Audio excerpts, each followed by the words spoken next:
Think you know Python dictionaries? Think again! Today, we're diving into the hidden gems of dictionaries. Features that will make your code cleaner, faster, and more efficient. But before we unlock these powerful tricks, do me a favor. If you enjoy learning Python with me, hit that subscribe button and give this video a like. It really helps the channel grow and lets me keep making great content for you. Alright, let's get into it. First up, defaultdict. You've probably encountered a frustrating key error when trying to access a missing key. Instead of handling it manually, defaultdict from Python collections does it for you. Now instead of crashing, it gives us a default value. You can use int, list, or even your own functions to set default values dynamically. This is incredibly useful when working with group data, counting occurrences, or organizing elements. Dictionaries can store anything, including other dictionaries. This is useful when you need structured data like a catalog or a settings file. Here's an example of a store inventory. Nested dictionaries let us create a structured representation of complex data, great for databases, API responses, and organizing hierarchical information. When working with dictionaries, you'll often need to initialize them efficiently without writing respective code.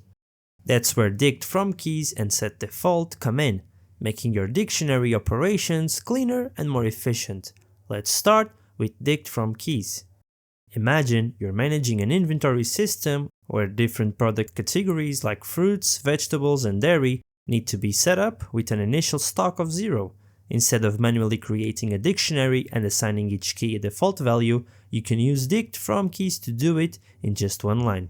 With this simple line of code, all keys are created at once, each starting with the same value of 0. This is incredibly useful when setting up dictionaries where multiple keys should share a default state, like configuration settings, counters, or placeholders for data. But what if we're working with an evolving dataset, where we don't always know all the keys in advance? Instead of manually checking whether a key exists before adding it, we can use setdefault to simplify things. Let's say we have a contact list stored in a dictionary. If a name is missing and we try to access it directly, Python throws a key error. A common workaround is to check first with an if statement, but setdefault lets us do this in one step. We can achieve the same result with just one line. This ensures that Bob is only added if he isn't already in the dictionary. If the key exists, setdefault does nothing, keeping the original value intact. This is especially handy when working with dynamically generated data, where keys might appear unpredictably. To see the true power of setdefault, let's apply it to a real-world problem: counting word occurrences in a sentence. Normally, if we wanted to count words, we'd have to check whether the word exists in the dictionary before incrementing its count, but with setdefault, we can make it much cleaner.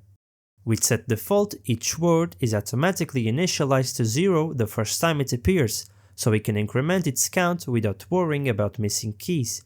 This makes dictionary-based counting much simpler, especially when analyzing text, logs, or any dataset where new keys appear dynamically. So when should you use each of these?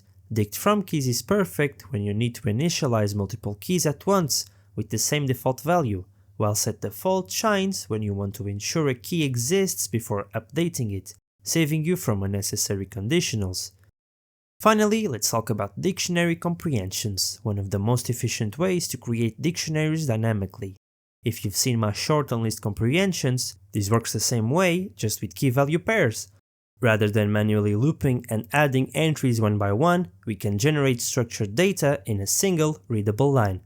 Let's take a simple example. Suppose we need a dictionary where the keys are numbers from 1 to 5, and the values are their squares. The long way would be to use a loop like this. This works, but it takes 3 lines of code. Let's achieve the same result in just one line using dictionary comprehension. Here's what's happening. For each number in the range from 1 to 5, we create a key-value pair where the key is the number itself and the value is the square of that number. The result? A dictionary built in one clean line. Much more efficient and readable. Now let's say we only want to include even numbers in our dictionary. Normally, we'd need an if condition inside a loop, but dictionary comprehension lets us apply this filter directly.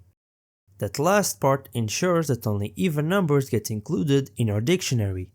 This makes filtering and transforming data incredibly easy. Another cool use case is reversing key value pairs in an existing dictionary. Suppose we have a dictionary of country codes and names, but we want to flip it so that country names becomes the keys and codes becomes the values. Instead of writing a loop, we can do it in one step. At first glance, this dictionary comprehension might look a bit backward. Why does it start with value instead of key? And what does for key value in country items really mean? If you're seeing this for the first time, it can feel a little confusing. So let's break it down step by step. First, let's understand what items does. When we call country items, Python gives us all the key value pairs inside the dictionary. In this case, we have pairs like the following ones. When we loop over items, we assign each of these pairs to the variables key and value, meaning that on the first loop iteration, key will be US and value will be United States. Normally, when creating a dictionary, we follow the format key-value, but in this case, we don't want to keep the original key-value structure, we want to flip them. That's why we write value key instead. The reason it feels counterintuitive at first is because we naturally expect dictionaries to be structured as key values, but here we're deliberately flipping them, so we have to write value key at the beginning of the comprehension. This technique is incredibly useful when working with lookup tables, fixing incorrect data formats, or restructuring dictionaries in just one line. And the best part? No manual looping or extra steps. So next time you find yourself writing a loop to build a dictionary, ask yourself, can I do this in one line? Because chances are you can. Now that we've explored dictionary tricks, let's build something practical, a command line word counter. Imagine you have a text file, maybe an article, a chat log, or even a book, and you want to find the most frequently used words. Instead of manually scanning the file, we'll automate this using Python. Here's the plan. Our script will take a text file as input, count how often each word appears, and return the top 10 most common words. We'll use defaultdict to handle counting effortlessly and a bit of text processing to clean things up. Let's build it. First, we need to read the file. Since this is a command line tool, we'll let the user provide the file's name when running the script. Python's sys module lets us access command line arguments, so we can pass the file name directly. If no file is provided, we'll display a simple usage message and exit. Now, let's open the file and process its content.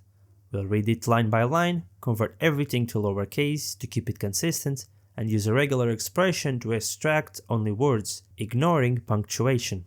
With just a few lines, we've built a word counter. The defaultdict int automatically sets missing words to 0, so we don't have to check whether a word exists before increasing its count.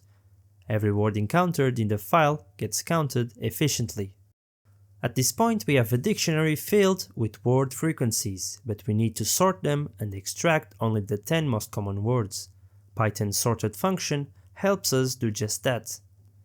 This line sorts our dictionary by word frequency in descending order and keeps only the top 10 entries. Finally, let's print the results. Now, let's see it in action. Imagine we have a text file named sample.txt. Running our script is as simple as typing. The script processes the file and displays the 10 most frequent used words in just seconds. Want to take it a step further? Try adding a feature to ignore common words like the, is, and, or modify it to count phrases instead of single words. Give it a shot and see how much more you can improve it. I've got a little extra for you, a bonus example. Imagine this. Your coworker was in charge of extracting data with phone numbers and names. But instead of storing names as dictionary keys, they used phone numbers instead. Total disaster. But don't worry, we've got a fix. Remember dictionary comprehensions? Here's a perfect real-life use case. Watch how we clean this up in just one line. Manually fixing this will take forever, so let's automate it. First, we'll load the JSON file and read its contents. Then, using dictionary comprehension, we'll flip the keys and values so names are stored correctly. Finally, we'll save the fixed data back into a new JSON file, properly formatted and ready to use. Now, everything is properly structured. This trick is super handy for fixing byte data, swapping key value pairs in lookup tables, and restructuring JSON files effortlessly. Next time a coworker messes up data formatting, you'll be the one saving the day. Would you like to take this one step further? Try handling duplicate phone numbers automatically, because who knows what else your coworker messed up. Dictionaries are more than just key value pairs. We cover defaultdict for safe defaults, nested dictionaries for complex structures, from keys and setdefault for smart initialization, and comprehensions for generating dictionaries efficiently. Try using these tricks in your own projects. Got questions? Drop them in the comments. Don't forget to like, subscribe, and keep coding. I'll see you in the next dimension.